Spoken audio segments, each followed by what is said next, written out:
Hi, my name is Sabrina and this is Michelle, and we're the dietitians for Hardin County WIC. And today we're bringing you all the last video in our series, A Season of Plant Goodness. And so I'm excited to bring this class to you because this is my favorite, probably my favorite veggie. So we're going to be talking about... So today we're going to be talking about legumes, and that's going to include your beans and your peas. And we're so excited. It's such a nice variety. Legumes are especially exciting because they are a complex carbohydrate, very high in fiber. They are a great source of protein and filled with vitamins and minerals that are so important to our bodies. So this is a wonderful group of our vegetables that we wanted to introduce to you. Yeah, and you know, you may think beans, those are so boring, but they're far from boring. And we'll get into that in a minute. But so one of the things that makes beans so good for us is that it helps to regulate our blood sugar. And you know, even if we're not dealing with diabetes, it's still good that for us to be mindful to eat foods that help to regulate our blood sugar. And so beans are one of the things that that will do this for us. And a lot of this is because they are so high in fiber. The American Diabetes Association actually recommends half a cup of beans per day. And that way our blood sugars, instead of jumping up and down, it helps regulate them. So not only does it help prevent diabetes, but it also helps us with diabetes and keeping our blood sugars level. Right. And a fun fact, if you eat beans with some brown rice, that actually helps to better control your blood sugar than if you were to eat rice by itself. So that combination, according to the American Diabetes Association, is a very good combination. So keep that in mind. All right, well, let's talk about heart disease. The legumes are naturally low in cholesterol, they're naturally low in fat, and they're naturally low in sodium. So with those three benefits, it's and they're high in protein. Right. So instead of eating meat that might be high in fat and high in cholesterol, and it's going to be a better choice when we're trying to eat according to our heart, and a lot more heart healthy, and just plain healthier for us. Right. So if we can add those beans in again a couple times a week, even daily, half a cup a day. half a cup a day, it can make a big difference when it comes to heart disease. Yes, and the fiber in the beans helps to lower that cholesterol. So think of fiber as like a cholesterol sponge. It helps to, you know, soak up cholesterol and rid it from our bodies. So it helps to lower that cholesterol, which in turn decreases the risk of heart disease. And so it's good to maybe try to have a meatless meal or a meatless day a couple of times a week. And adding beans to those meals, you ensure that you get all the protein that you need, and healthier, lowering cholesterol, just like everything that Michelle just said. Okay, Sabrina, I have to ask the question. I know this is probably a concern, the gas you get from eating beans. Yeah. We can't skip over that. Right. So sometimes when we eat a bunch of beans, we get a lot of gas, and it's uncomfortable, and we decide we don't like beans. Right. So I know that it's our body doing its thing, but tell me what you think about that. It is, the gas will pass literally and figuratively. So what's happening is when we eat the different kinds of beans, which we'll talk about in a minute, that's your body growing good gut bacteria, and it's helping to facilitate good gut health. So it's healthy. And you may want to, in the beginning, if you're just adding beans to your diet, you might want to add 1/4 of a cup a day. And that way that bloating and that gas isn't so uncomfortable for you and everyone around you. So, or you can maybe consider trying Beano to kind of, counteract the gas side of things. But keep in mind, it really is a good byproduct. And when you have that gas and that bloating, you know that your body's growing good gut bacteria. Yes. So that good bacteria, the more it grows in your body, the more it can handle the fiber better, and which we need that fiber for our body to work correctly. Right. And so the more we eat beans, the better our body's going to learn to handle it. And again, it's a great suggestion. Maybe try Beano in the beginning if you're not used to eating beans as often, and that'll make you a little bit more comfortable on that. Yeah. And the good gut health is the foundation of our health, because if we have good gut health, there's a link between an overgrowth of bad gut bacteria by not incorporating beans and fruits and vegetables into the diet. Fiber. Fiber. There's that link between the overgrowth of bad gut bacteria and autoimmune diseases, heart disease, diabetes, food cravings, food addiction, depression and anxiety. So our gut is the seat of our health. And so we push on every one of these videos, we push fiber, but fiber is so important to our health. And beans are especially high in fiber, so eat your beans. Good choice. So there was one more benefit of the beans or the legumes is when it comes to cancer and fighting off the cancer. So the antioxidants, the phytonutrients that are in the legumes can make a big difference as well. So we can't leave that one out. Very important one. Yeah. So do you want to, let's talk about the ones we have here. You always have the option of getting beans that are dried beans, which you get in the bags. Or another option would be canned beans. Or these are fresh beans that I got at the grocery store. So just like the dried beans, it still has to cook a little bit longer, but it doesn't have to be soaked overnight. And then Sabrina here has some of the frozen.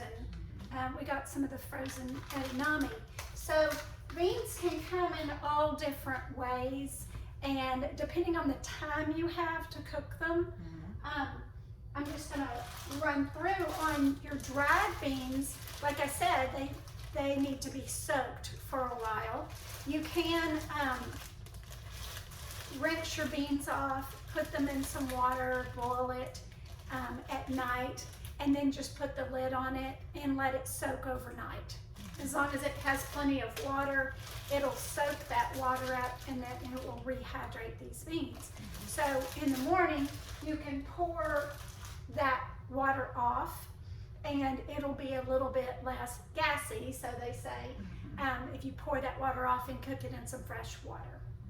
So you have to do that with your dried beans. That would not be necessary for your beans that would come fresh like this. So that's just a kind of a side note. So do you want to talk about individual beans, Sabrina? Yeah. So let's start with the lentils. So they're a small bean, and all beans are versatile. But lentils, you don't have to soak them like you do the dried larger beans. These can cook, they're done in about 20 to 30 minutes.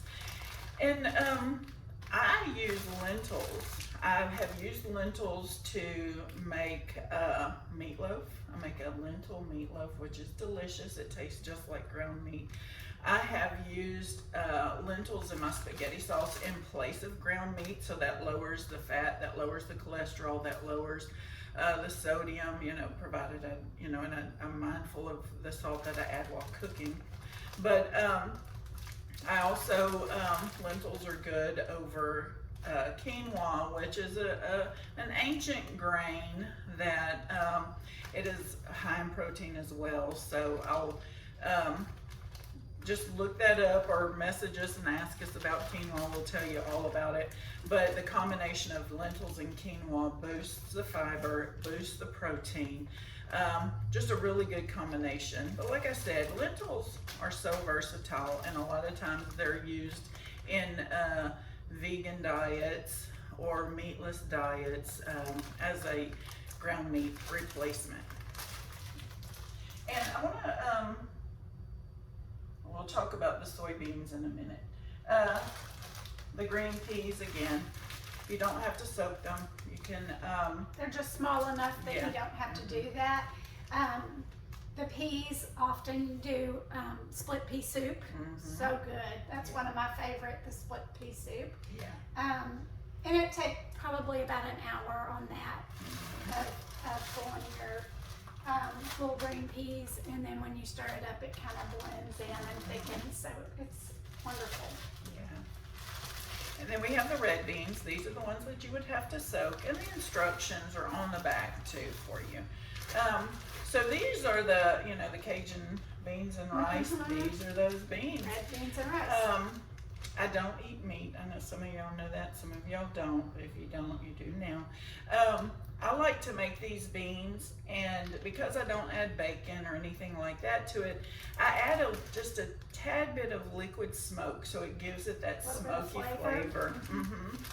But you can also cook these and use them in salads. I mean, just, you know. In fact, today we're going to do a recipe that has beans in the salad. So we'll be using the canned beans in that recipe. Right. So this is the kidney beans. And the same for the About kidneys. the same. Yeah. And Sabrina says she doesn't eat meat. I do eat meat, so I would probably put a little bit of sausage, might use a little bit of bacon grease. I always add my onions and my garlic Oh yeah. when I'm cooking the beans. Yeah. And seasoning. Oh yeah. And I put bell peppers too. You know, I dice up some bell peppers. But So your pinto beans, that would be more where you would get your refried beans from your pinto beans. Yeah. And growing up, my mother would always make pinto beans, and she'd make a pan of cornbread on the side. So we'd have pinto beans and cornbread. It was good. But if you're trying to get your babies to eat more beans, you can cook the beans if you want for your family. But if they don't want to eat them like that, do refry. Just mash them up, put them on, a little whole wheat flour tortilla that you can get on your WIC package, and sprinkle a little cheese, and it'll be a good meal for your baby. Great. All right. So these are the canned beans, like I said. They're pretty much ready to roll. You can certainly pour off the liquid. That would help lower the sodium a little bit. Rinse mine. These are going to have a little bit more sodium. And rinsing again, it might help with the gas. Rinsing them and cooking them in a fresh water. And it helps get rid of the sodium too. Yes. More of it. And one of the things I like to do, I have black-eyed peas right here in the can. Super quick lunch for me. I do onions and garlic, maybe just a little bit of oil, and pour my my black-eyed peas in there and cook that down. If I have a little extra rice, just put it over that, and that's my lunch. And it's super quick. I can do that in 20 to 30 minutes. I'm eating my lunch, and I know I'm eating something a little healthier. And delicious.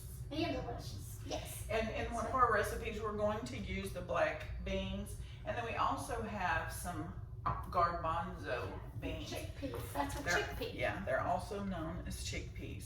And so these are versatile as well.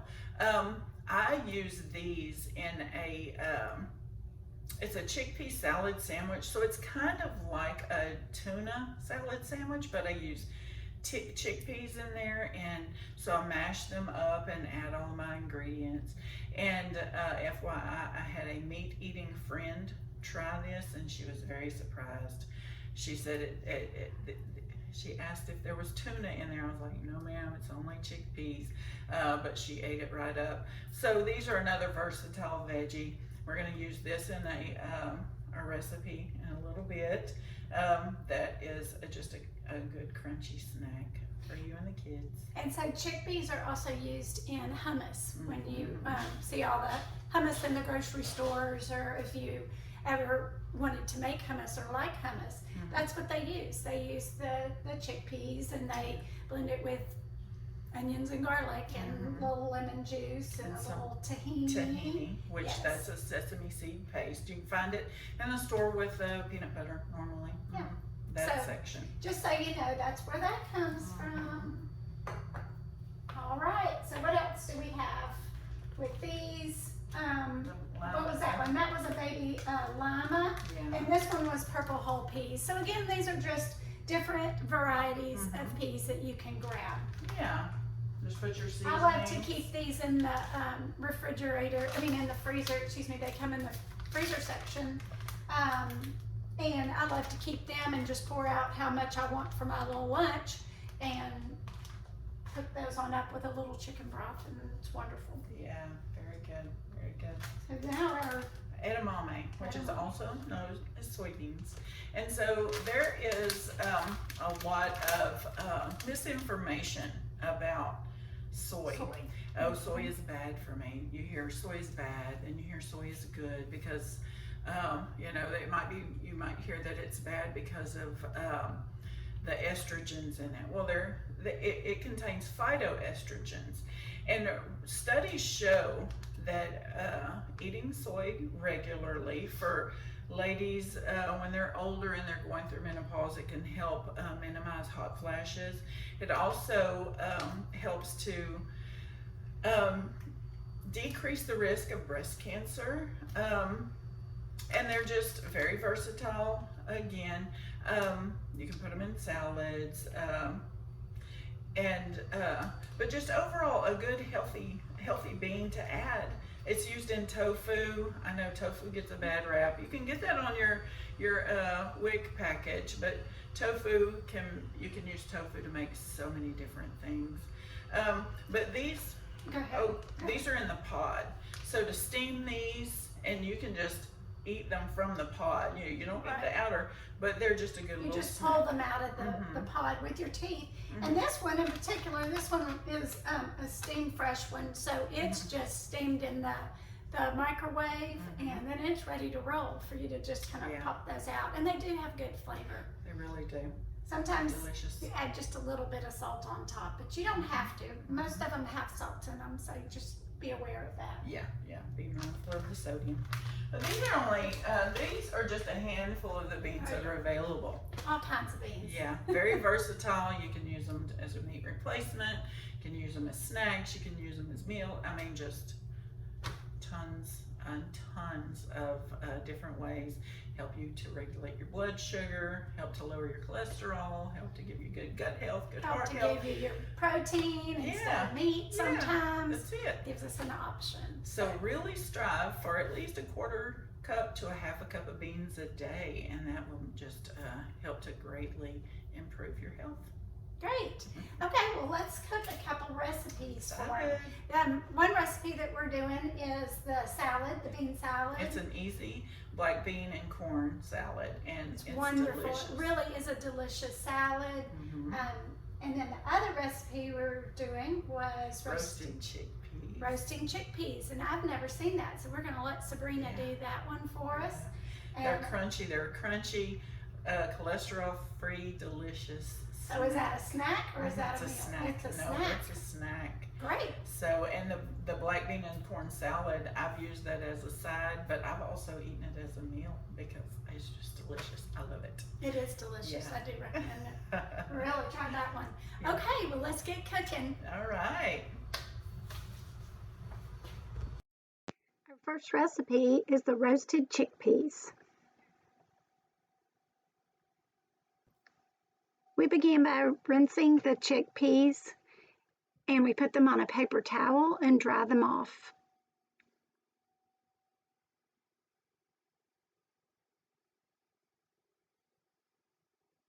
Then we put it in a bowl and add some olive oil. We added garlic salt and pepper. You can add any seasonings.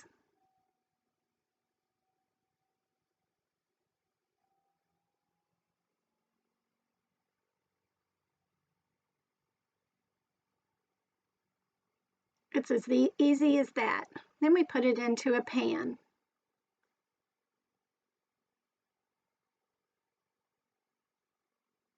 We put it into a 450-degree oven and roasted for about 20 to 30 minutes.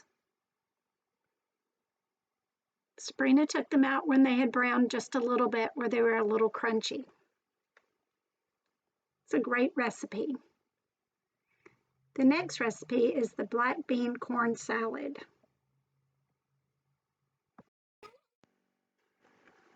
This is a super easy recipe.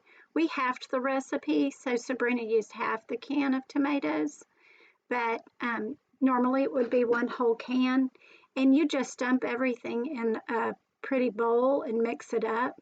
It's a great recipe to do ahead of the time and let it chill in the refrigerator and let those flavors blend.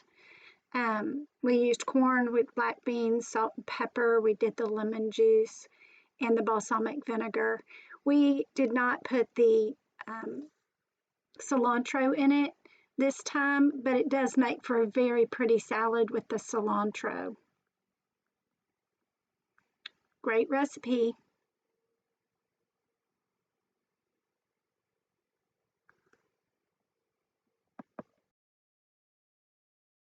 Okay, we finished our recipes. Thank you so much for joining us.